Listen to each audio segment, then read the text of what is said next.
Terima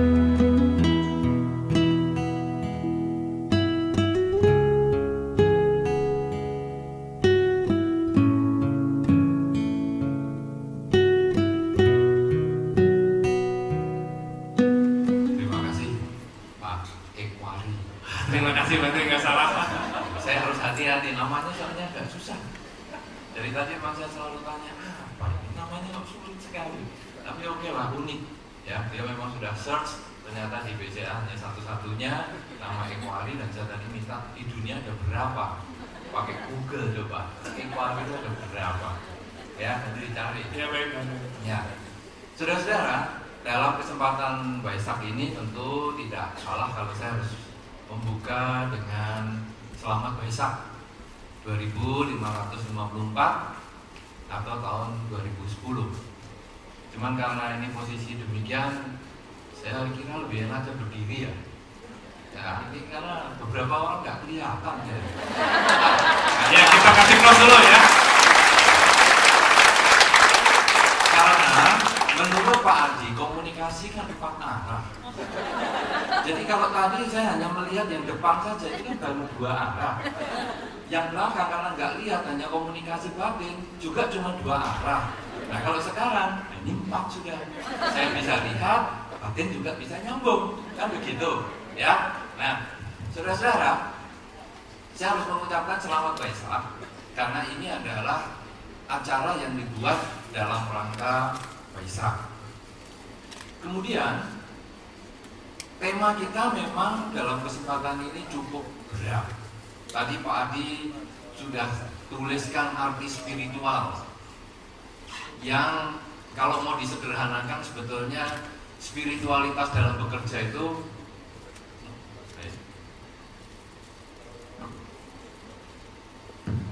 coba ya sama. Spiritualitas dalam bekerja tadi kan Pak Adi membuat berbagai macam definisi yang dari Wikipedia. Sebetulnya bahasa sederhananya ada kebatinan dalam bekerja. Nah, coba banyak terjemahannya tadi pengertiannya, ya dong. Ada unsur batin begini begitu, ya, yang mengarah ke sana ke sini, sudah jawabnya gampang, kebatinan dalam bekerja. Sehingga nanti pekerjaannya itu wah mesti pakai keris, pakai apa? Oh kebatinan ini dalam bekerja. Serem banget, serem sekali. Udah nggak ada pakai jajasan begini. Ya, tapi baunya sudah parfumnya ruangan itu dupa, kemenyan, kebatinan. Saudara-saudara, dalam rangka Waisak ini tentu kita berbicara unsur batin atau spiritualnya yang bersifat Buddhistis. Tetapi seperti yang sering kita sudah bahas, Dharma ini universal. Sehingga Anda yang Buddhis bisa melaksanakan, Anda yang bukan Buddhis juga tetap bisa melaksanakan. Karena tidak ada ritual yang mau dibahas. Sehingga spiritualitas dalam bekerja, pagi sebelum masuk kantor baca parita, setelah duduk baca lagi, mau ketemu nasabah baca lagi, selesai baca lagi, kapan kerjanya. Nah, jadi tidak ada unsur ritualnya. Karena itu Anda dengan segala macam keyakinan apapun juga Anda bisa lakukan atau Anda bisa praktekkan. Nah, saudara-saudara, kebatinan dalam bekerja, spiritual dalam bekerja, ini sering tadi seperti yang dikatakan oleh Pak Adi, banyak orang mengatakan kayaknya gak bisa tuh kalau kita menggabungkan spiritual dengan pekerjaan. Tadi Pak Adi juga menyebutkan, Pak Equari rasanya juga menyebutkan hal itu, rasanya kok gak bisa. Saudara-saudara, sebetulnya kita bukan tidak bisa, tetapi kita tidak mau menggabungkan. Kita menganggap seolah-olah urusan spiritual di luar pekerjaan, urusan pekerjaan di luar atau berbeda dengan spiritual. Padahal sebetulnya kalau kita mau bisa. Nah, untuk mau itu butuh tekad. Jadi spiritualitas dalam bekerja ini sesungguhnya perlu tekad untuk mempraktekkan. Kalau tidak punya tekad, tidak bisa. Kalau punya tekad, itu dalam bahasa Surabaya itu namanya bonek. Loh, bonek, bondo, nekat. Bondo tahu? Oh, Anda tahu bonek ya? Tahu toh? Tahu singkatannya bonek? Oh, bonek itu artinya bondo, nekat. Bondo itu apa? Harta, modal. Nekat, modalnya nekat. Nah, jadi kita sebetulnya spiritualitas dalam bekerja ini perlu jadi bonek. Cuman bukan bonek yang mencair kaca, kemudian mengambil makanan nggak bayar, bukan itu. Tetapi sebetulnya bonek di sini artinya kita butuh tekad untuk mengusahakan hidup dalam spiritual. Kalau tadi Pak Adi mengatakan spiritualitas dalam bekerja itu temanya luas sekali, saya mau perluas lagi. Kurang luas. Karena tema spiritualitas dalam bekerja menganggap, ini tadi dalam pembicaraan ini, menganggap pekerjaan itu selalu urusan jadi pegawai. Terus kapan bosnya datang? Apa ini kita pertemuan hanya untuk para pegawai, karyawan, lalu bos kemana? Masa suruh pulang? Kalau sekarang kemudian kita tidak mempunyai karir di kantor, kita berkarir di rumah, buka toko, apa kita tidak perlu spiritualitas itu? Kalau kita sebagai perumah tangga, apa kita tidak perlu spiritualitas itu? Kalau kita sebagai anak kuliah, apa kita tidak perlu spiritualitas itu? Semuanya kan perlu. Karena itu tema ini kurang luas. Temanya mungkin saya mengusulkan spiritualitas dalam berkarya. Jadi, tapi ini tidak termasuk golongan apapun saja. Jadi berkarya. Saya tidak mengungkapkan satu partai apapun juga. Jadi spiritualitas dalam berkarya artinya segala bidang yang Anda kerjakan itu butuh spiritualitas. Anda sebagai karyawan, Anda sebagai nasabah, Anda sebagai perumah tangga, ibu rumah tangga, bapak rumah tangga, anak rumah tangga, tetangga-tetangga, dan sebagainya, itu butuh spiritualitas. Nah, spiritualitas seperti yang tadi saya sampaikan adalah tekad, butuh tekad. Kenapa? Karena banyak sekali di antara kita yang meninggalkan spiritualitas, meninggalkan kebatinan tadi. Kita menganggap itu pisah dengan diri kita. Padahal sebetulnya spiritualitas itu perlu kita lakukan. Nah, saudara-saudara, bagaimana sekarang saran di dalam Dharma tentang spiritualitas ini? Untuk bisa kita mendapatkan sesuatu, kalau tadi ada Mark Twain itu yang mengatakan lakukan yang gak enak terus-terusan biar terbiasa. Sebelum itu kita perlu tekad yang pertama adalah tekad yang berdasarkan kebijaksanaan, yaitu memilih mana yang mau kita kerjakan, yang kita mau karyakan. Jadi kalau sebagai anak milih sekolah, itu adalah pilihan. Jadi tidak langsung, pokoknya yang nggak enak coba dulu. Mana sekolah di Jakarta yang paling nggak enak, aku mau masuk sana. Tak cobanya. Karena katanya kalau nyoba yang nggak enak, lama-lama enak juga. Wah, ya berat ini. Kita namanya sudah mendekati selangkah, mendekati menyiksa diri nanti. Ya. Nah, jadi sekarang kita harus milih dulu. Kenapa? Karena manusia punya kesempatan memilih. Jadi sekarang saya mau sekolah, saya mau milih dulu. Sekolahnya mana ya? Nah, kemudian ada prioritasnya. Mulai dari 10 alternatif, kepilih 3. Nah, kepilih 3, kemudian kita nanti lebih fokus lagi, memilih lagi. Jadi punya kebijaksanaan. Jadi kalau mau tekad itu memilih dulu. Yang pertama itu ada kebijaksanaan untuk menentukan ini yang pilihan. Itu kalau anak. Pasangan hidup juga sama. Jangan saya mau milih yang paling jelek. Karena kalau sudah terbiasa, pokoknya kumpul sama yang jelek, lama-lama gak jelek juga. Iya, sudah katarak. Enggak begitu ya. Jadi harus dipilih dulu. Karena kita punya kesempatan memilih. Pilih kakaknya atau adiknya atau pembantunya. Terlalu jauh ya. Terlalu meleset dong.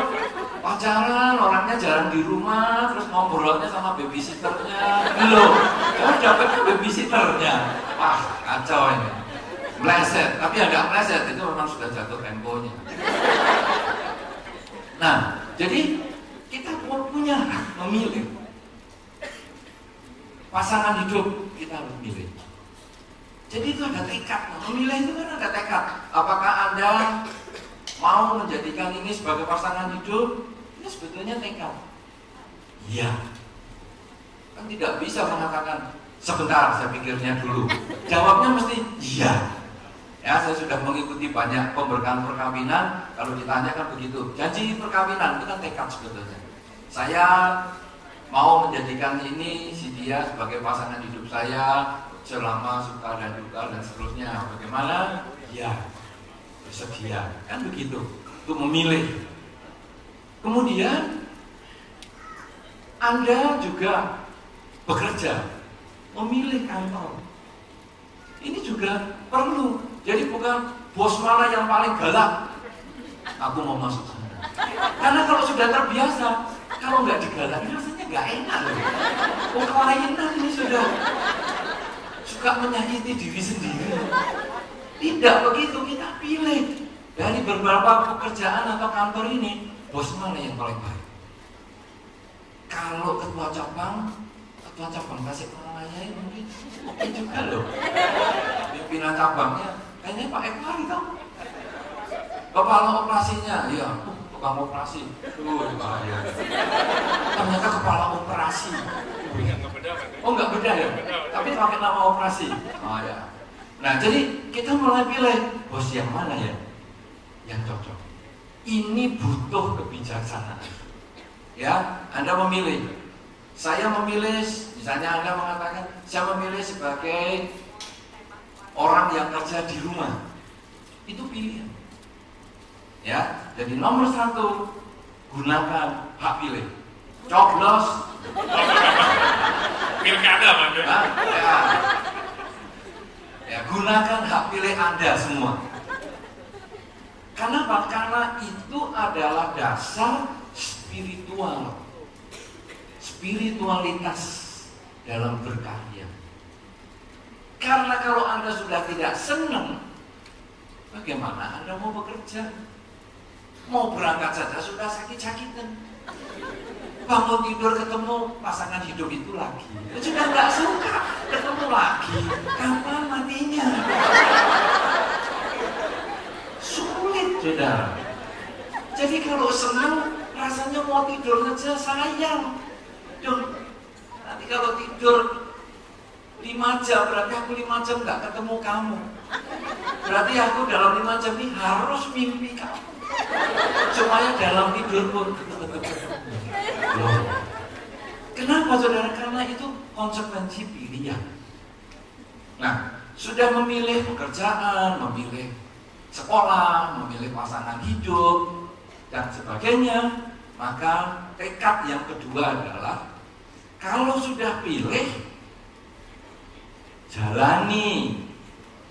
dengan sungguh-sungguh, dengan segala konsekuensinya. Jangan milih mau enaknya saja. Karena seperti tadi Pak Ifari juga sudah sampaikan di awal pertemuan kita, hidup ini ada perubahan. Yang kita pilih kadang berubah. Tapi kalau kita sudah niat pilih itu, tekad kita sudah ada, jalani dengan kesungguhan.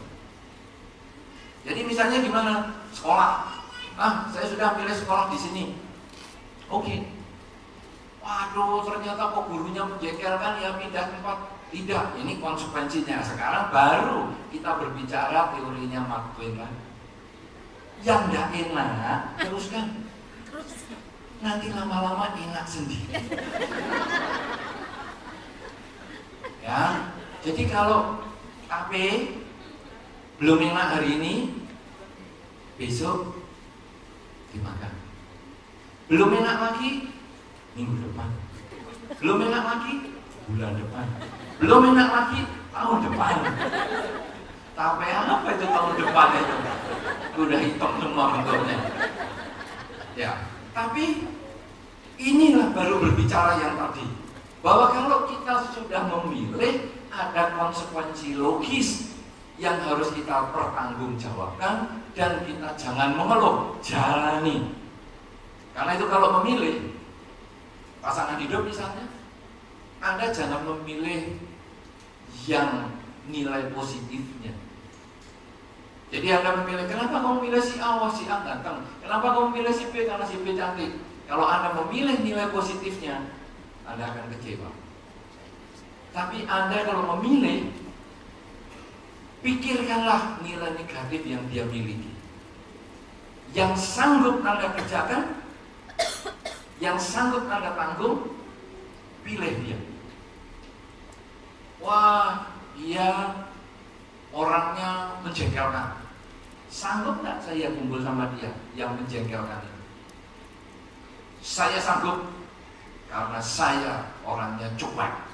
Kamu mau ngomong apa, mau muka bentuk apa, nggak pusing. Aku sanggup. Pilih dia. Wah, dia orangnya cerewet. Sanggup? Sanggup, karena saya publik. Kalau sudah begitu, pilih dia. Kenapa? Karena ini konsekuensi logis yang harus kita tanggung untuk jangka panjang. Sama dengan kalau ambil kredit mungkin. Saya tadi contohnya Pak Adi banyak sekali contoh tentang bank. Karena beliau keluar masuk bank.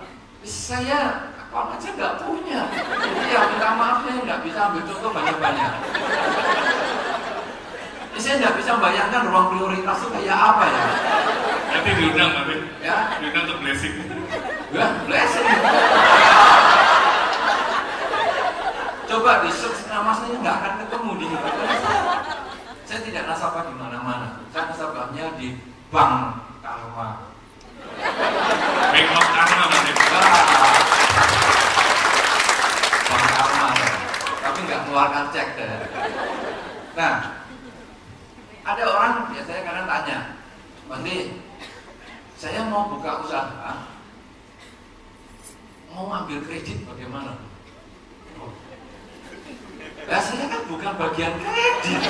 Ya mesti pergi ke bagian kredit untuk difoto dan diurus semuanya, toh penghasilannya dan sebagainya. Dia tanyanya kok ke Bigo lah, saya salah deduksinya. Tapi kemudian saya jawab begini, kalau kamu ambil kredit, katakanlah 10 juta, kamu mau buka usaha, renungkanlah bukan untungnya.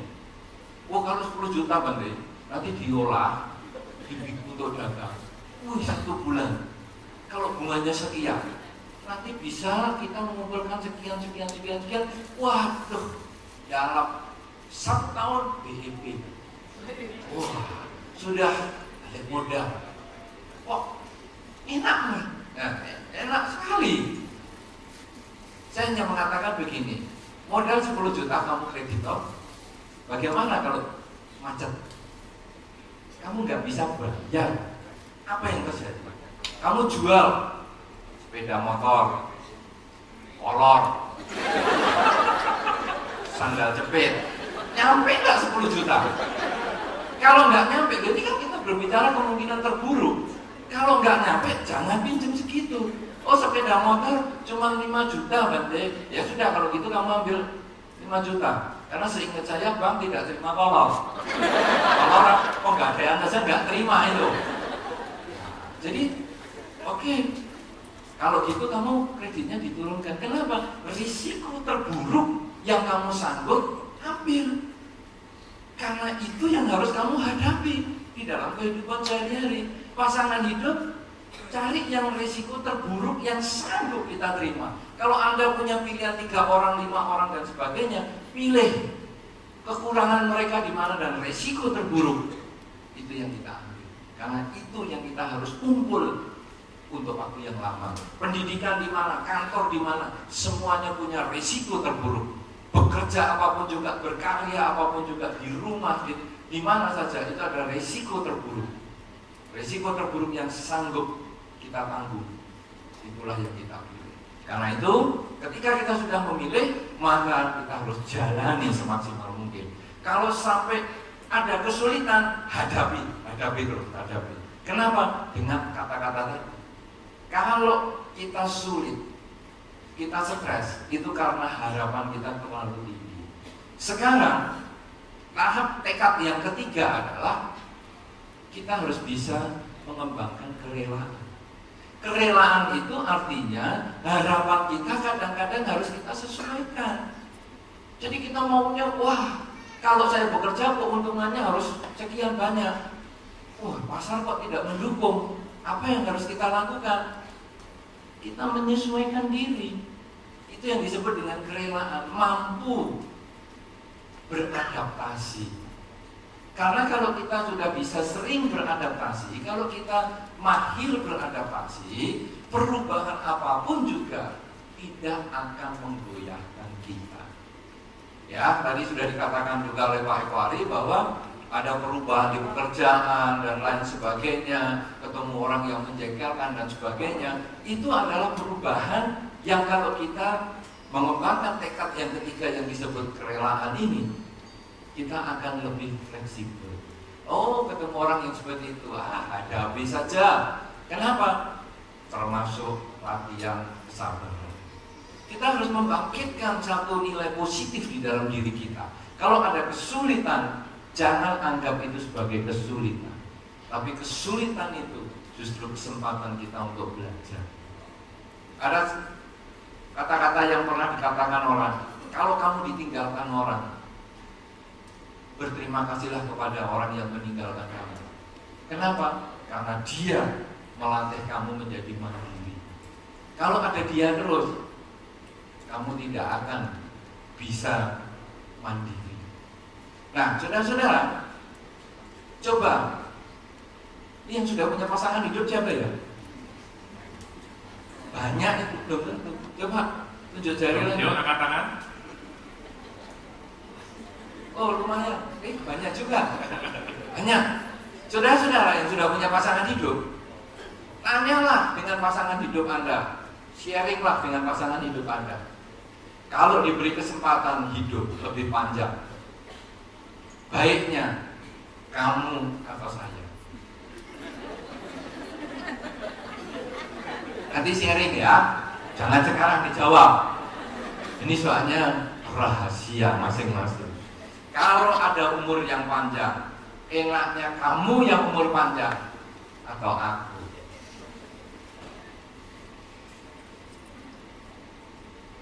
Dari survei yang dilakukan, survei kecil-kecilan, ternyata lebih banyak umur panjang untuk kamu aja. Aku lebih baik mati duluan. Kenapa saudara? Karena takut ditinggal, tidak mandiri. Sehingga kalau ada orang mengatakan, aku pengen yang umur panjang, bahaya. Berarti pasangan hidupnya mungkin warisannya banyak nih. Sehingga kamu cepat-cepat mati ya, aku yang umurnya panjang, ya rumah ini, rumah di sana, sertifikat sekepuk, ya aku nyaku. Tapi rata-rata orang akan mengatakan lebih baik aku mati dulu. Bayangnya begitu, aku akan menyiapkan satu surga untuk kamu. Aku tunggu di sana, bersihkan dulu surganya. Dikiranya surga itu masih perlu pembantu apa ya? Kalau bersih-bersih, itu sudah bersih sendiri kok. Tapi ya begitulah, itu sok bergaya. Jadi wah merasa, wah ini mesti aku yang harus mati duluan. Padahal kenapa? Karena orang itu takut ditinggal. Kenapa? Takut mandiri. Padahal kita harus terima kasih kepada orang yang sudah meninggalkan kita, karena membuat kita mandiri. Nah, saudara-saudara, inilah kemampuan kita beradaptasi. Kemudian, kalau kita sudah punya tekad untuk bijaksana menentukan atau memilih, tekad untuk menanggung semua konsekuensi logis yang kita harus hadapi dengan bekerja, berkarya secara sungguh-sungguh. Yang ketiga adalah kita mampu beradaptasi bila terjadi perubahan, karena resiko terburuk adalah kita sudah pikirkan, beli mobil berarti resikonya hilang, punya pasangan hidup berarti bisa ditinggal, punya anak juga bisa ditinggal dan sebagainya. Itu adalah resiko terburuk yang kita sanggup kita lakukan. Maka yang keempat, sebagai yang terakhir, adalah mengembangkan kualitas batin. Tekad untuk mengembangkan kualitas batin yang tadi sudah disinggung dengan baik sekali oleh Pak Adi, yaitu kalau pagi bangun tidur sama malam mau tidur, usahakan untuk berlatih fokus. Ya, itu istilah pokoknya meditasi. Sebetulnya dia belajar fokus. Betul, kira-kira minimal 30 menit. Kemudian sepanjang hari gunakanlah fokus itu untuk bekerja, untuk berbicara, untuk berpikir, sehingga selalu sadar waktu sedang berjalan, sadar sedang menulis, sadar sedang terima telepon, sadar sedang bekerja dan sebagainya. Kalau 4 hal ini dikerjakan, tekad 4 hal ini dikerjakan, tekad memilih, melakukan dengan sungguh-sungguh, punya daya adaptasi yang tinggi dan bisa berkonsentrasi sepanjang waktu, maka tingkat spiritualitas alias kebatinan dalam bekerja, berkarya, dalam melakukan kehidupan sehari-hari akan bisa tercapai. Kalau sudah demikian, maka spiritualitas dalam kehidupan adalah pilihan. Kita mau pakai atau tidak tergantung kita semua. Tapi kalau kita mau pakai, hasilnya hidup lebih maksimal dan bahagia. Kalau kita tidak pakai, hasilnya pun akan kadang membuat kita kurang bahagia. Inilah yang perlu saya sampaikan. Mudah-mudahan ini memancing inspirasi baru untuk kita nanti diskusikan. Dan sekali lagi saya ucapkan selamat Waisak 2554. Semoga selalu